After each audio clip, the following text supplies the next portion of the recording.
নমস্কার বন্ধুরা, welcome to স্বাদের ঘর রান্নাঘর।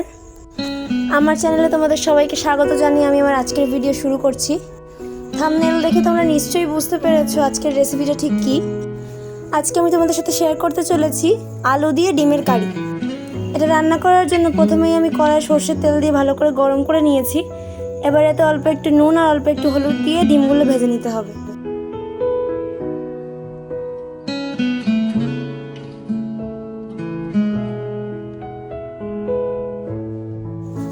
কয়েকটা ডিম আমি আগে থেকে সেদ্ধ করে রেখেছিলাম, সেইগুলো এবার দিয়ে দিচ্ছি। অবশ্যই ডিমগুলো দেওয়ার আগে ডিমগুলো একটু চিড়ে চিড়ে দেবে, যাতে একটু মশলা ঢোকে ডিমের ভেতরে। তোমরা যদি এই রান্নার প্রতি ইন্টারেস্টেড হও তাহলে প্লিজ আমার ভিডিওটা লাইক করো আর আমার চ্যানেলটিকে সাবস্ক্রাইব করো, যাতে ভবিষ্যতে আমি তোমাদের আরও নতুন নতুন রেসিপি শেয়ার করতে পারি।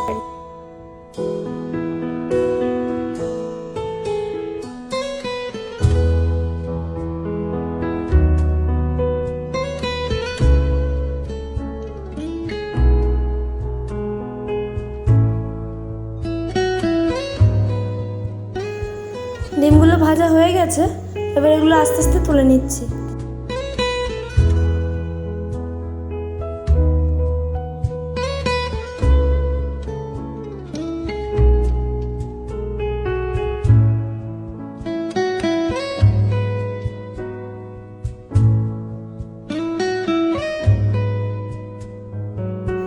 এবার ওই কড়াইতেই আর একটু পরিমাণ সরষের তেল অ্যাড করে দিচ্ছি।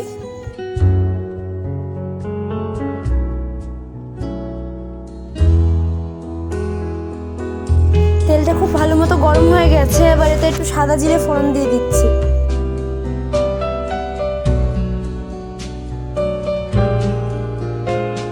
এবার এতে কেটে রাখা আলুগুলো দিয়ে দিচ্ছি।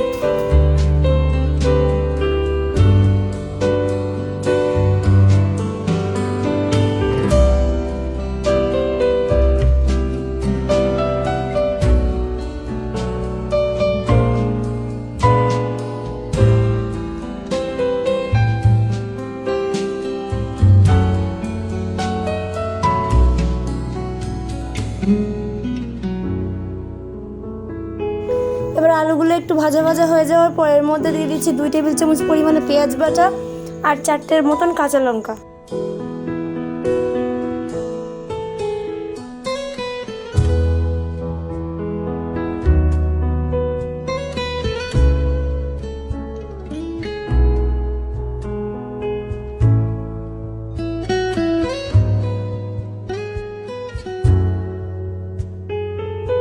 পেঁয়াজটা একটু ভাজা ভাজা হয়ে যাওয়ার পর এতে দিয়ে দিচ্ছি 2 টেবিল চামচ পরিমাণ আদা রসুনের বাটা।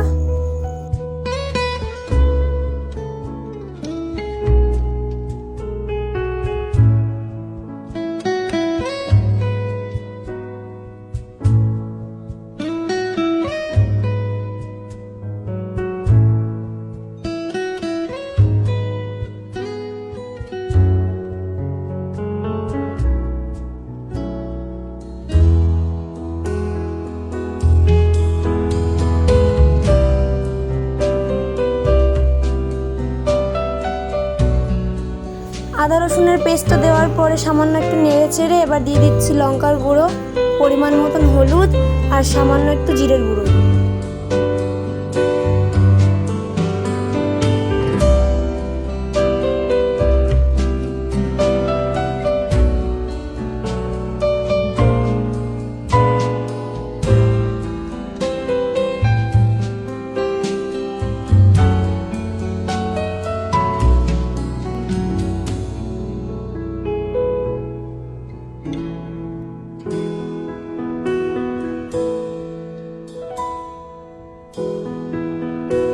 এবার দিয়ে দেবো নুন, আর নুন দেওয়ার পরে সব মশলাগুলো খুব ভালোভাবে কষিয়ে নিতে হবে।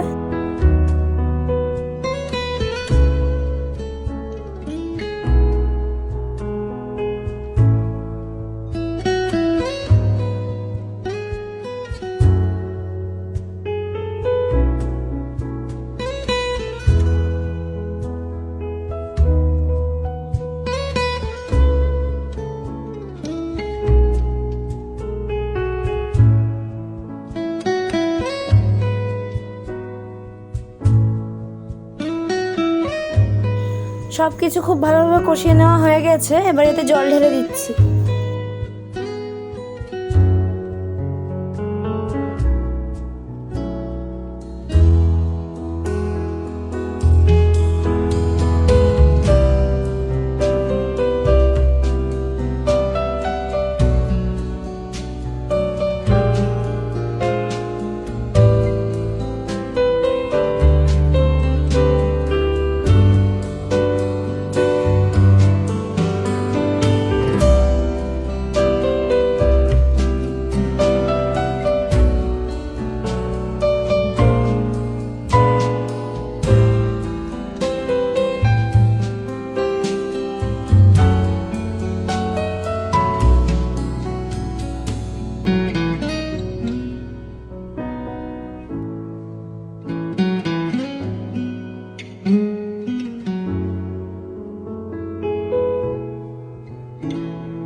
এবার ঝোলটা ফুটে উঠলে সামান্য একটু চাপা দিয়ে আলুগুলো একটু সেদ্ধ করে নিতে হবে।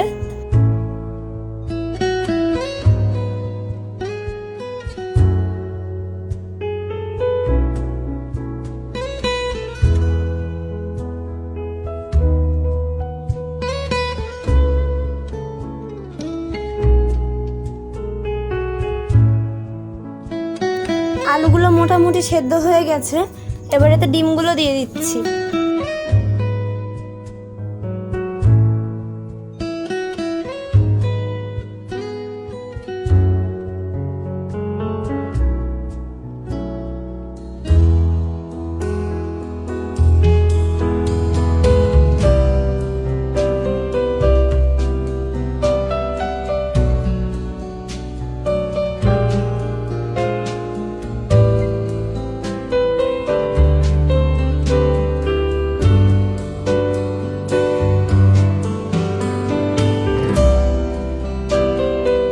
আবারও খুব ভালোভাবে নেড়ে চেড়ে নিয়ে এবার ঢাকা দিয়ে আবার কিছুক্ষণ ফোটাবো।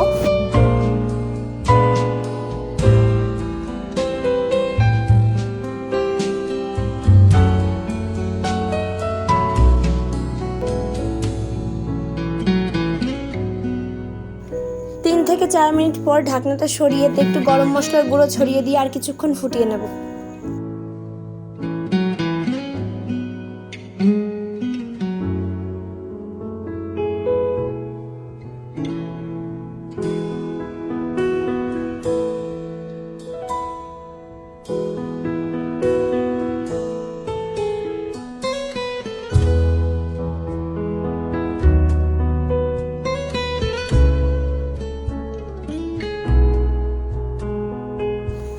দুটো আলু একটু ভেঙে ভেঙে দেবো যাতে ঝোলটা একটু ঘন ঘন হয়ে যায়।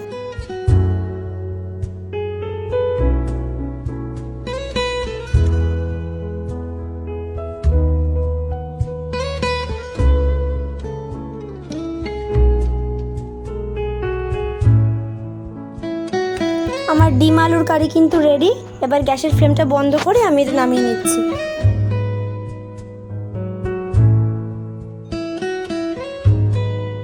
তোমরাও এই রেসিপিটা বাড়িতে ট্রাই করো আর আমাকে জানিও কেমন হয়েছে। ভালো লাগলে কিন্তু অবশ্যই একটা লাইক করবে। দেখো দেখতে কিন্তু খুব সুন্দর হয়েছে, আর দেখতে যেরকম সুন্দর হয়েছে খেতেও কিন্তু খুব সুন্দর হয়েছে। ফুল ভিডিওটা দেখার জন্য তো অবশ্যই ধন্যবাদ। তোমরা যদি এখনও আমার চ্যানেলটিকে সাবস্ক্রাইব না করে থাকো তাহলে ঝটপট আমার চ্যানেলটিকে সাবস্ক্রাইব করে আমাকে উৎসাহিত করো যাতে আমি তোমাদের আরও নতুন নতুন রেসিপি শেয়ার করতে পারি। Thanks for watching.